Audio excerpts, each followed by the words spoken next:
출애굽기 38장 1절로 20절 말씀까지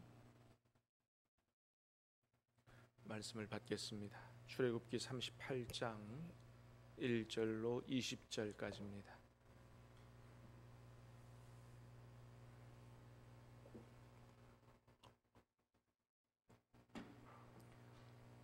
그가 또 조각목으로 번제단을 만들었으니 길이는 5규빗이요 너비도 5규빗이라 네모가 반듯하고 높이는 3규빗이며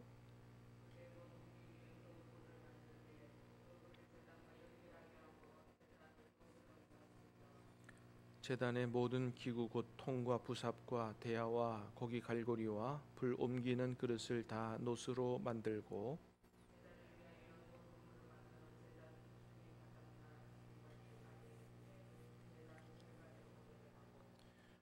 그 놋 그물 네 모퉁이에 채를 꿰를 고리 넷을 부어 만들었으며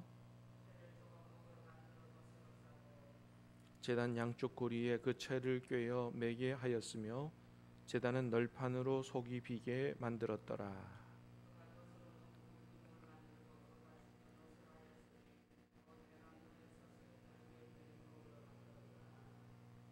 그가 또 뜰을 만들었으니 나무로 뜰의 남쪽에는 세마포 포장이 100규빗이라.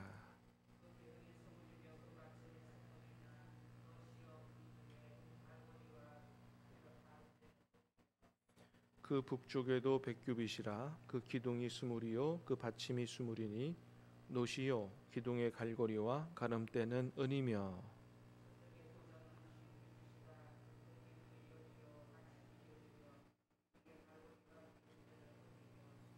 동으로 동쪽에도 50규빗이라.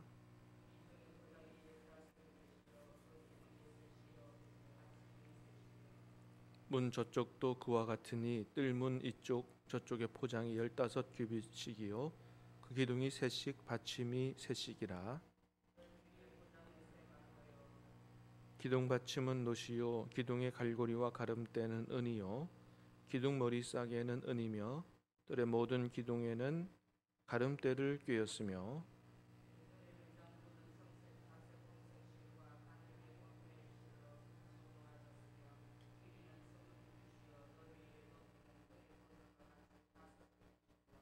그 기둥은 넷인데 그 받침 넷은 놋이요 그 갈고리는 은이요 그 머리 싸개와 가름대도 은이며 성막 말뚝과 뜰 주위의 말뚝은 모두 놋이더라. 아멘. 자, 오늘 말씀은 이제 성막 기구 중에서 번제단, 또 물두멍, 또 뜰을 만드는 것에 대해서 말씀하십니다. 자, 먼저 번제단인데요. 1절 2절 다시 보겠습니다. 시작.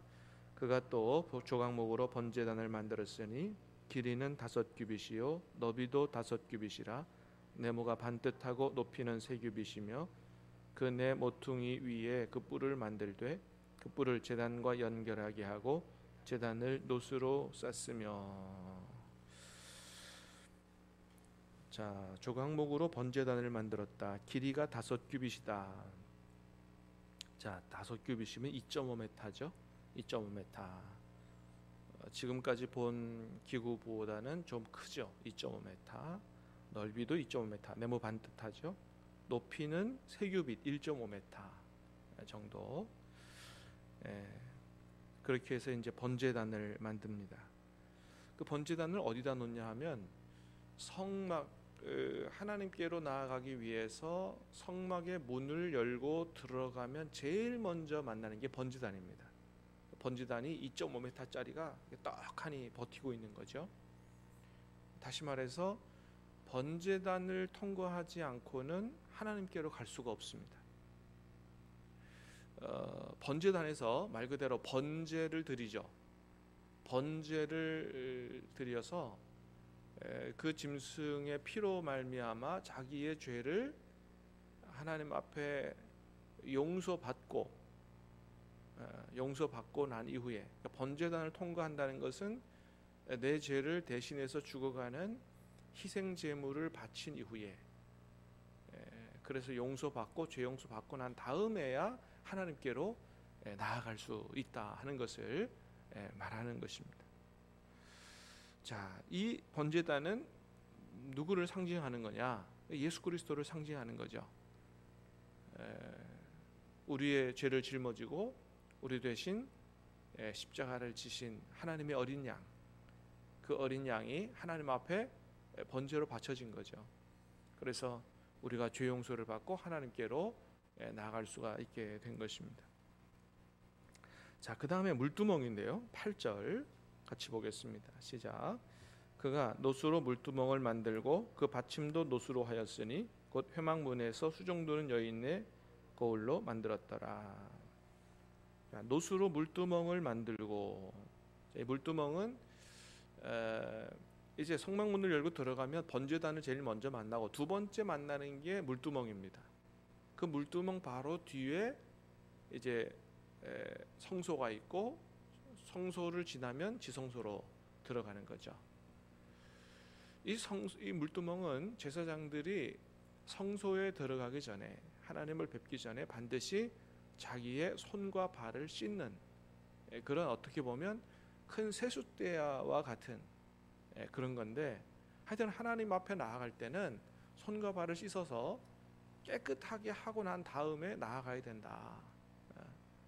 우리가 하나님을 만나기 위해서는 반드시 정결케 된 이후에 하나님 만날 수 있다는 것입니다. 그렇지 않고 무작정 하나님 앞에 나가면 죽을 수밖에 없다. 그걸 얘기하는 거죠. 그래서 하나님께서 우리를 만나 주시기 위해서 예수 그리스도를 십자가에 돌아가시게 하는, 그래서 우리를 정결케 하는 이런 일들을 행하신 거거든요. 그래서 성막을 가만히 보면 범죄한 인간이 거룩하신 하나님 앞에 어떤 절차를 거쳐야만 나아갈 수 있는가, 하나님을 만날 수 있는가를 잘 보여주는 겁니다. 번제단을 거치지 않고 안 된다, 죄용서 받지 않고 안 된다, 정결함을 받지 않고는 안 된다 라고 하는 것을 다 보여주는 것이죠.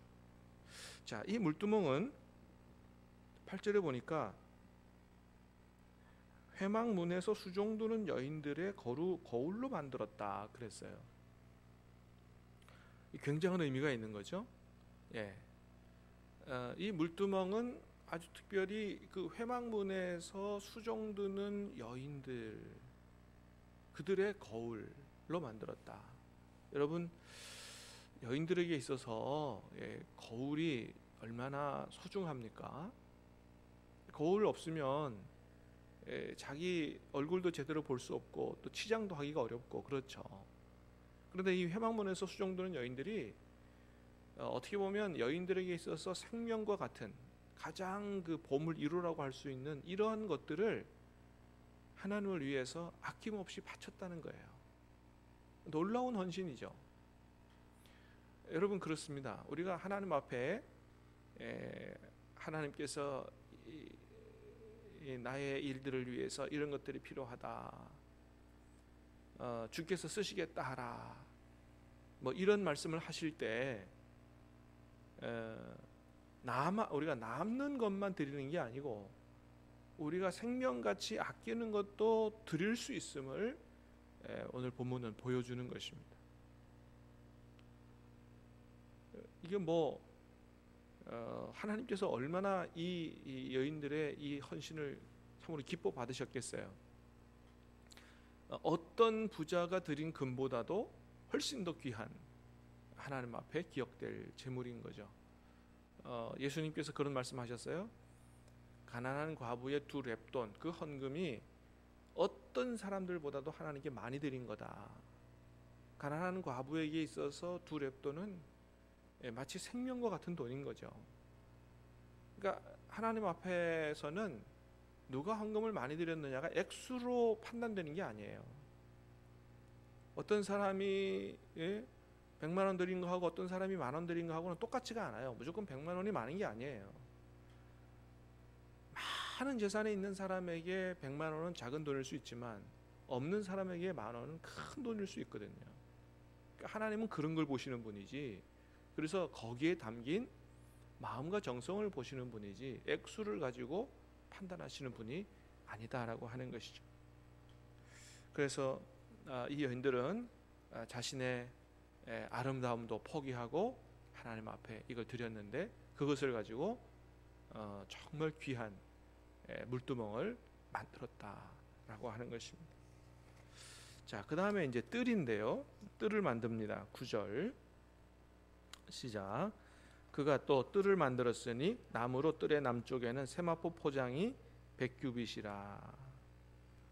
자, 그러니까 성막의 구조를 보면 제일 바깥에는 이제 울타리가 있습니다. 울타리를 쳐야 뜰이 생기죠. 그 뜰 안에 문을 열고 들어가면, 성막 문을 열고 들어가면 번제단을 만나고, 그 다음에 물두멍, 큰 세수대야를 만나고, 그 다음에 이제 제사장들이 섬기는 성소가 있죠. 거룩한 곳. 거기 안에 왼쪽에 등잔대, 오른쪽에는 진설병상, 제일 앞쪽에는 분향단이 있습니다.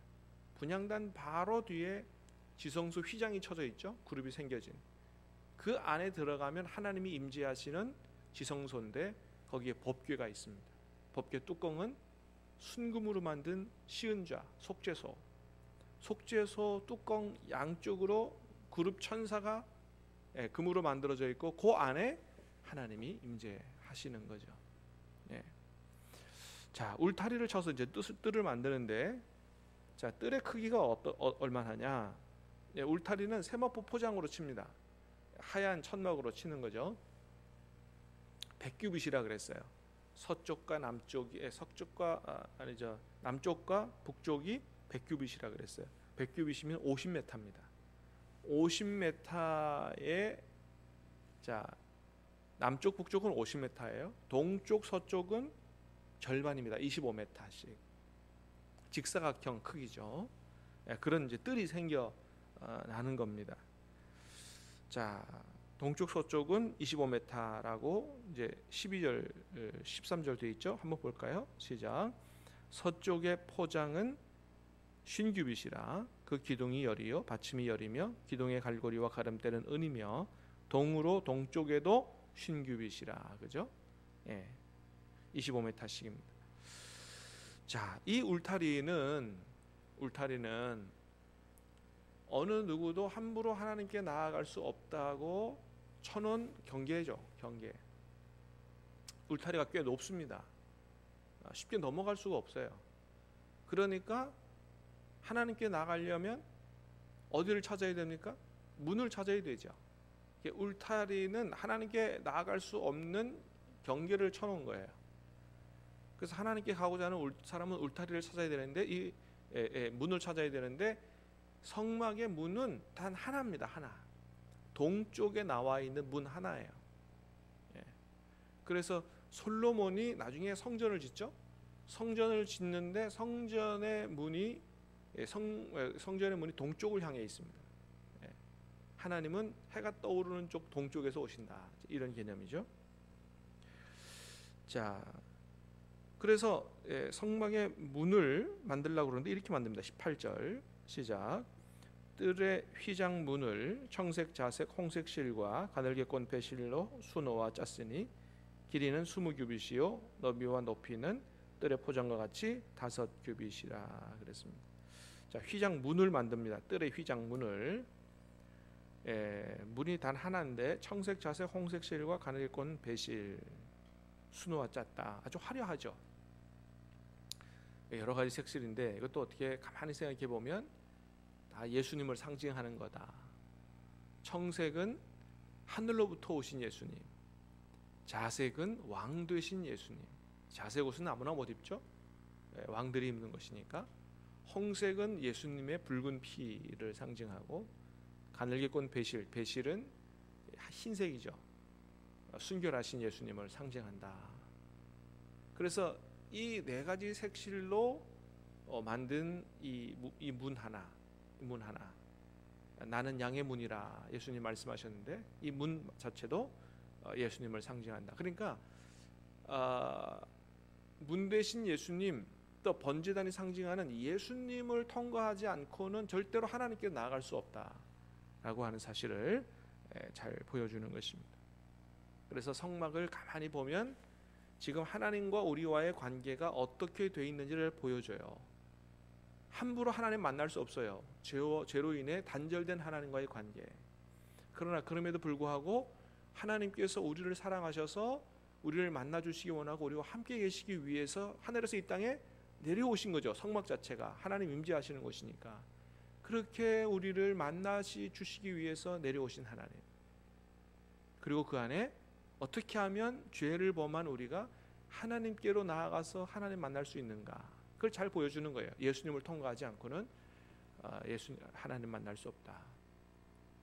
오늘 이 아침도 예수 그리스도의 보혈을 지나 그 보혈을 의지하고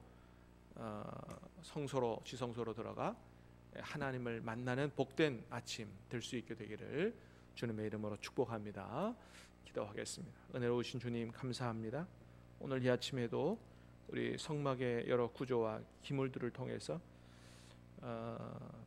얼마나 하나님이 우리를 만나 주시기 원하고 또 우리와 함께 계셔 주시기를 원하시는지 그 우리를 향한 사랑과 열망을 깨달아 알 수 있도록 은혜를 주시오니 감사합니다. 죄를 범한 인간이 하나님 앞에 나아가면 죽을 수밖에 없지만 그러나 죄 용서받고 하나님께 나아갈 수 있는 길을 알려주셨사오니 아버지 하나님, 우리의 유일한 문이 되시는 예수 그리스도의 보혈을 의지하고 우리의 모든 죄를 용서받고 오늘 이 아침도 지성소로 들어가 주님을 만나 뵙고 주님의 음성을 듣는 복된 아침 될 수 있도록 은혜 베풀어 주시옵소서. 예수님 이름으로 기도하옵나이다. 아멘.